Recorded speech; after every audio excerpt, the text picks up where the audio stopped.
it away. Wow. Lillard, long three-pointer. That's good. Damian Lillard with a brilliant stretch here. Lillard for three. Knocks it down again. What an explosive performance. Where Dame will catch, shoot the three. Got it! Oh, my goodness. Lillard has pulled another rabbit out of the hat. He's 51. You know, I don't know if actually, I know I've never been in this type of rhythm in my life. What? Three. Lillard!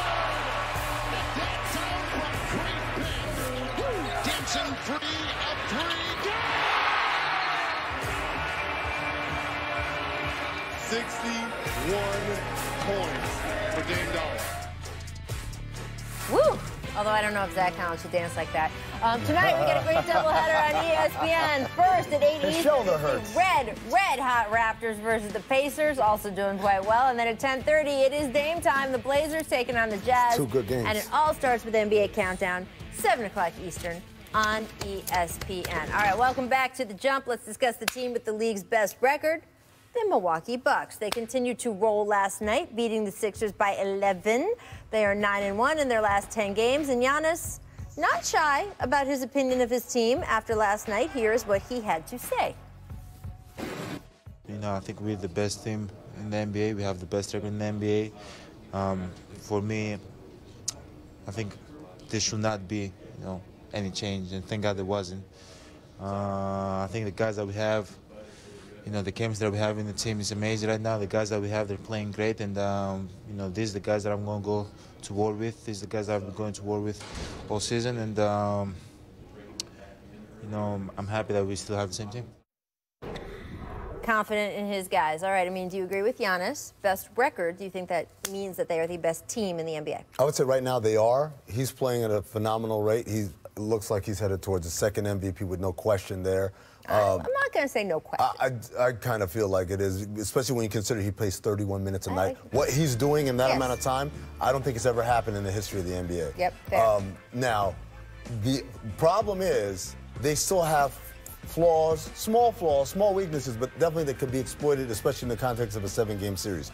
Think about, you guys know I'm a Star Wars guy. Think about the Death Star. It's big, it blows up planets, but there's one little 1 meter by 1 meter shaft, and if you throw something down there, it all blows up.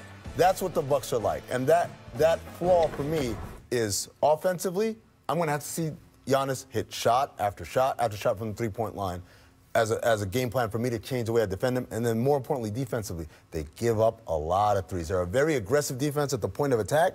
But if you play a good offense, which you will deeper in the playoffs, swing, that's a wide open three. The Toronto Raptors did it to them last year, and they knocked them out. And I think that's still a weakness for them going into the playoffs. First of all, there were multiple Death Stars. There's only one Giannis Antetokounmpo. What do you think?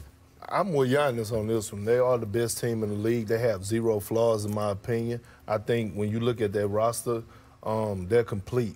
They have the Lopez brothers who's anchored in the middle, rim protection. You have Giannis who's rim protection. They all rank in the top 3 conversation in that category. You look at their point guard play. Eric Bledsoe is giving you 15, 5, and 5. George Hill is their backup, which is pretty solid at the point guard spot. And they got a nice Batman in Chris Middleton, who's shooting 50%. He's averaging a cool 20 points. He's playing his role, and you have nice role players. Wesley Matthews is playing great right now on both ends of the floor. Kyle Korver can shoot the ball. DiVincenzo. Yes, you have all these guys. From a on-paper standpoint, they may be the best regular season team in NBA history. Their numbers even look better than the 73-win Warriors when you look at what they do offensively and defensively. The thing about it is, when I talk to players out there, they don't fear them.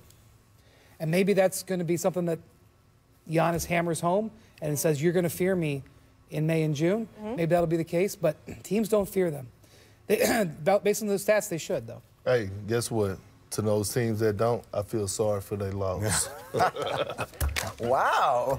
Bert putting out his foot. Okay. There we go. Time for our second distant replay of the day. This one is from 2004. Take a listen. Vince Carter? You know him, Amin. It's Vince Carter. It's a stat. Oh, this is young stat. This is before the surgery. Oh, yeah. Oh. He had so much touch. People don't recognize that as Amari Stoudemire. I think about him as a dunker, but this guy had such incredible touch around the basket with finger rolls and soft finish. Are you saying that Greg Ostertag didn't have touch? The Jump is brought to you by The Oscars, live Sunday, February 9th at 8 Eastern, 5 Pacific on ABC. Rated TV 14.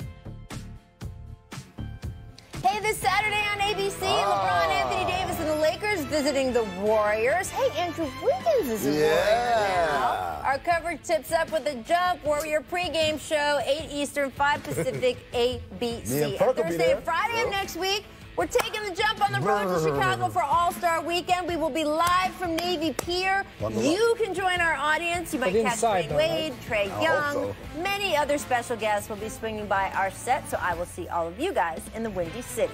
When are you going to be there? Woo. Let's get to our League Pass game of the night. Heat Kings. The Heat will be without Jimmy Butler for at least tonight. He will be questionable for a week. Now, the MRI on his shoulder came back clean. But Miami, of course, one of the most active teams ahead of yesterday's deadline, and they want to make sure he is with them for the stretch run. They netted Andre Iguodala, Jake Crowder, Solomon Hill. I mean, how much better did Miami get yesterday? Was it better enough? Yeah, it would have been a lot better if Danilo Gallinari was part of that. I would have had them as probably the Eastern Conference champions with Gallinari. Woo. Without Gallinari, over the Bucks. Yeah, I'm really high on the Heat for this reason. If you look at the record that they built, the players responsible for that are still all in that locker room. Everyone they traded away was either hurt or never played for them. So this is good. They got 2 rotation wing players, only gave up 1. Great trade. Okay, did they get better enough? Great trade for me, too. Better enough to be in the Eastern Conference Finals? Absolutely. Yes. Yes, I agree, and especially with Coach Spo. And then guess what? They have that veteran leader in that locker room that nobody talks about, and Udonis Haslem. Yeah. No, to absolutely. keep everything in line. It's not a small thing. Keep it in line, I'll tell you that. I know you do.